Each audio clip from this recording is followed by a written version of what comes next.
औरंगाबाद की सीट आपको नहीं मिली, बेगूसराय की सीट आप ज़्यादा नहीं मिली, पूर्णिया की सीट आप चाहते थे नहीं मिली। हम लोग को 9 सीटें जो मिली हम लोग उस पर कंसंट्रेट कर रहे हैं। जो सीटें नहीं मिली वो उस पर कोई बात नहीं करनी है।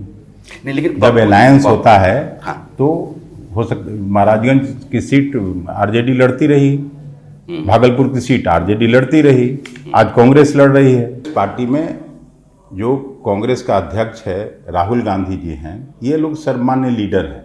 इन लोगों ने जब फैसला कर लिया अलायंस का, तो उसमें कौन मेरा सीट आया कि नहीं, राजेश राठौर का सीट आया कि नहीं, किसी और का सीट आया कि नहीं, ये फिर सवाल बचता नहीं। तो पप्पू यादव की पार्टी का विलय आपकी मर्जी के या आपकी सहमति के साथ हुआ नहीं हुआ? उसमें मेरी मर्जी से कैसे हो सकता है? पप्पू यादव जी तो मेरे पास तो कभी नहीं आए थे कि हम जा रहे हैं मर्ज करने। आलाकमान के कहने से विलय हुआ? अब किसके कहने से हुआ मुझे नहीं मालूम। पूर्णिया की सीट हम नहीं लड़े हैं। पूर्णिया की सीट आप नहीं लड़े।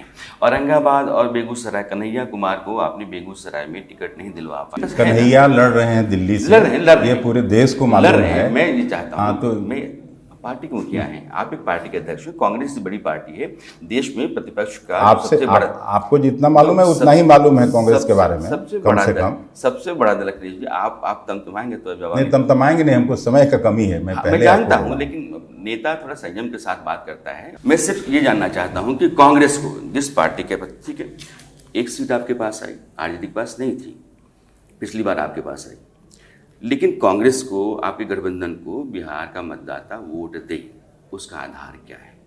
मैं नरेंद्र मोदी के खिलाफ जाकर के बयान नहीं चाहता। उसका आधार है मेरा मैनिफेस्टो। राहुल गांधी जी 4000 किलोमीटर की लंबी दूरी तय किए, कन्याकुमारी से कश्मीर तक की।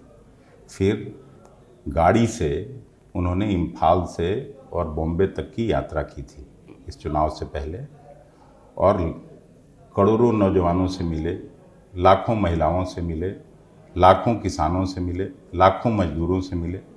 उसके बाद हमारा मैनिफेस्टो बना है, और मेरा मैनिफेस्टो हवा हवाई नहीं है। इस देश में जो मैं पहले आपको कहा कि किसानों की आमदनी दुगना करने की बात करते थे प्रधानमंत्री जी 2022 में, आमदनी दुगनी नहीं हुई, लागत खर्च जरूर तिगुना चौगुना हो गया। हम लोग इसी देश में 72,000 करोड़ रुपए का लोन स्मॉल और मार्जिनल फार्मर्स का माफ़ किया था। इस 10 साल में क्या हुआ? 22 अरबपतियों को, अरबपति परिवार का 16 लाख करोड़ माफ़ हो गया। लेकिन किसानों का ऋण माफ़ नहीं होता है। किसानों के लिए आमदनी दुगुनी करने की बात जरूर होती है, लेकिन उसमें उसके लिए कोई पॉलिसी नहीं बनती है। तो असली सवाल तो ये है, और मैनिफेस्टो में हम लोगों ने ये किया कि हर गरीब परिवार के एक महिला को हम लोग 1 लाख रुपया देंगे साल में। हर युवा को जो बेरोजगार है उसको अप्रेंटिसशिप के तौर पर 1 लाख रुपया देंगे। 400 रुपये का मिनिमम मजदूरी देंगे। हम ही लोग मनरेगा लाए थे। तो हम लोग ये सब अपने मैनिफेस्टो में कहा है। जो एमएसपी है उस पर कानूनी गारंटी देंगे।